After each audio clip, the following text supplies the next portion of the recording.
안녕하십니까. 변호사TV 김변호사. 오너무사입니다. 날씨가 화창한 날? 완전 봄이 됐어요. 아 이제 봄이죠. 덥습니다 이거. 네. 근데 한번 사서 자랑하고 싶어갖고 입었습니다. 자, 오늘 또 각자 주제를 준비했는데 하도 이슈가 되고 있는 모 공공기관의 직원이 블라인드 어플이라는 어플에 글을 올리고 그게 일파만파 파장이 돼서 형사고발도 이루어지고 민사상 뭐 문제제기도 이루어지고 있다 뭐 이런 얘기가 나오고 있는데 블라인드를 사용하는 사용자 수가 많나요? 조사를 한번 해봤어요. 네. 블라인드 같은 경우에는 회사 지난달 말 기준으로는 뭐 440만 명 정도의 회원이 있다. 그게 한국인 뭐 직장인 기준으로 그 정도 되는 그 정도 되는 것 같아요. 그래서 그러면 거의 한 네. 전체 인구의 거의 10분의 1 가까이 되는 숫자인데 그래서 엄청난 숫자네요. 맞아요. 국내가 300몇만 명, 미국인이 뭐 한 100몇만 명. 그래서 이게 좀 특이하게 스타트업인데 미국 실리콘밸리에 본사를 두고 있대요.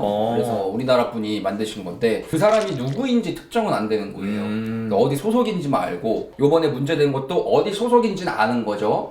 그래서 그 소속인 사람이 해당 관련된 글을 올렸는데 네. 그게 국민들이 또 분노가 일그렇죠. 그렇죠. 그분이 글을 올린 게 요번에 뭐 꼬우면은 니네가 뭐 뭐였죠? 뭐 그런 거였어요. 정년 뭐 회사 내부에서 신경도 안 쓴다. 네, 뭐 정년 될 때까지 자기 꿀 빨다가 뭐 투기하고 뭐 이 뭔 개소리! 뭐 한다 뭐 이렇게 써 있어요. 그래서 여기 공공기관의 미션이 홈페이지 들어가 보니까 국민 주거 안정의 실현과 국토의 효율적 이용으로 삶의 질 향상과 국민 경제 발전을 도모하는 걸 미션으로 하고 있어요. 근데 내 집 마련을 도와주시는 거죠. 그렇죠. 근데 정년까지 꿀 빨면서 투기한다라는 그 글을 올리니까 이게 이해 충돌이 되는 부분도 있고 좀 문제가 됐죠. 한국에서 헌법상 표현의 자유가 보장되어 있잖아요. 그러니까요. 그런 측면에서는 되게 순기능적인 것도 있는데 이 익명에 기대어서 실명으로 할 수 없는 말들을 하시는 분들이 너무 많은 것 같아요. 상처도 많이 되고. 그것 때문에 사회적으로 뭐 막 자살 같은 것도 많이 일어나고 그렇죠. 되게 피해를 많이 보시는 분들도 생긴데 익명이란 게 꼭 좋은 기능만 있지는 않은 것 같아요.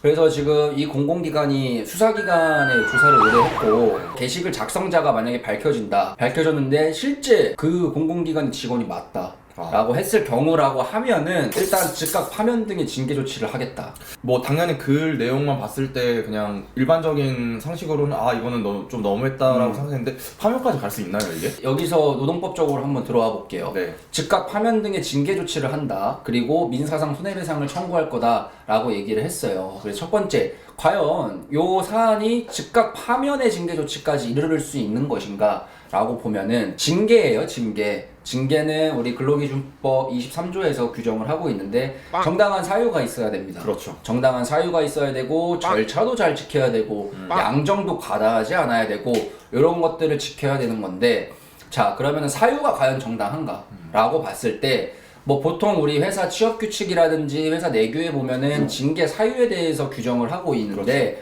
보통 품위유지 의무 위반 뭐 이런 것들이 걸릴 수 있는 사항이라고 생각을 해요. 요 공공기관이 비전이 든든한 국민생활 파트너 뭐 이런 게 있고 네. 그리고 추구하는 인재상이 소통, 성과, 도전, 공익으로 미래 가치를 창출하는 핵심 인재고 국민의 더 나은 삶, 국민과 함께하는 삐삐삐 뭐 이렇게 되어 있는데 과연 요 가치에 위배되는 것인가를 또 판단을 해야겠죠. 그래서 굉장히 사회적 공분을 사고 있는 요즘의 상황이기 때문에 품위유지 위반 이게 무조건 걸릴 것이라고 판단이 됩니다. 제가 생각해서 품위유지 위반에 당연히 걸릴 거라고 생각하는데 이게 노동법적으로 파면이 제일 센 징계잖아요. 그렇죠. 그냥 날려버리는 건데 이게 어쨌든 일반 사기업으로 봤을 때는 해고와 그쵸. 동일하죠. 네, 그래서 가장 강한 징계를 지금 결정을 하려고 하는 것 같고요. 그리고 절차도 지킨다고 하면은 정당한 거고 양정에 있어서도 심할서 쓰고 감봉하고 정직하고 뭐 그다음 뭐 지금은 파면을 얘기하고 있는데 앞 단계에 뭐 감봉 정직 등은 무시하고 바로 파면으로 갔을 경우에 이게 가능한가라고 봤을 때 저는 가능하다. 네.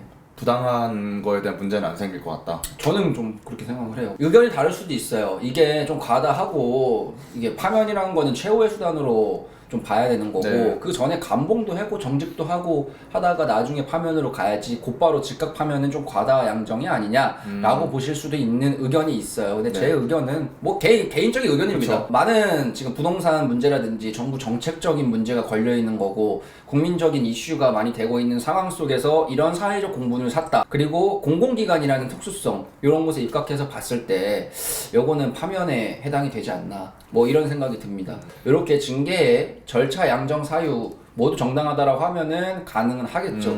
다만 두 번째, 민사상 손해배상까지 청구를 한다고 했어요. 이 부분에 대해서는 우리 변호사님이 한번 설명을 간단하게 해주시면 좋을 것 같습니다. 제가 알기로 공사 측에서 모욕이랑 명예훼손으로 그 당사자를 그 수사기관에 의뢰를 한 걸로 알고 있어요. 명예훼손이 인정되려면 뭐 공연성이나 특정성 그런 게 인정돼야 되잖아요. 그 수많은 사람들이 뭐 수백만 명이 보는 거에 당연히 공연성이 인정될 것이고 그렇죠. 그 아예 회사 이름도 밝혔기 때문에 너무나 특정이 됐잖아요. 그렇죠. 수사가 되게 원활하게 진행될 것 같아요. 지금 상황만 놓고 봤을 때는 뭐 구체적인 상황은 더 알아야겠지만 국가적인 차원에서 민사상 그러니까요. 손해배상을 그런 한다고 것도, 했잖아요. 네. 민사상 손해배상이 뭐 예를 들어 제가 그냥 노무사님한테 야, 빨리 돈 갚아 그냥 그런다고 그냥 돈을 주는 게 아니잖아요. 그렇죠. 민사상 손해배상 인정하려면 내가 그 사람한테 어떤 청구권이 있어야 되고 그 사람이 나에게 어떠한 뭐 불법 행위든지 행위를 해서 그 사람에 의해서 피해를 받고 그렇죠. 그 구체적인 손해액을 특정을 해야 되고 이런 게 이루어져야 되는데 3기 신도시가 뭐 물거품이 된 상황은 까지 아니니까. 예. 뭐 여론이 되게 안 좋긴 하지만 그렇죠. 뭐 정책 자체가 무마된 게 아니고 어떤 손해를 입은지 현재는 너무 추상적이에요.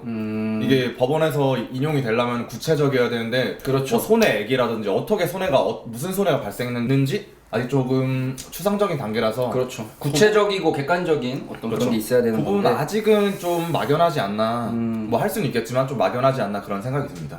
거기 관계자가 이런 말을 했어요. 이번 사태의 심각성과 중요성을 인지하고 철저한 조사와 재발 방지를 위해 전사적으로 노력하고 있다.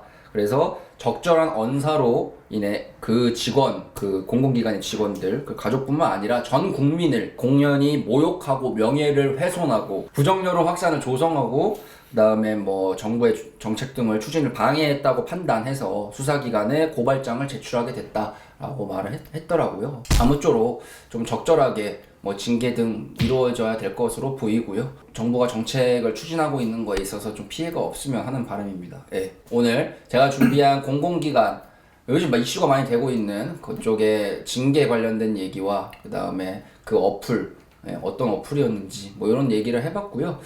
다음으로는 이제 우리 변호사님이 준비하신 주제 바로 화장실 갔다가 이어가도록 하겠습니다. 하겠습니다.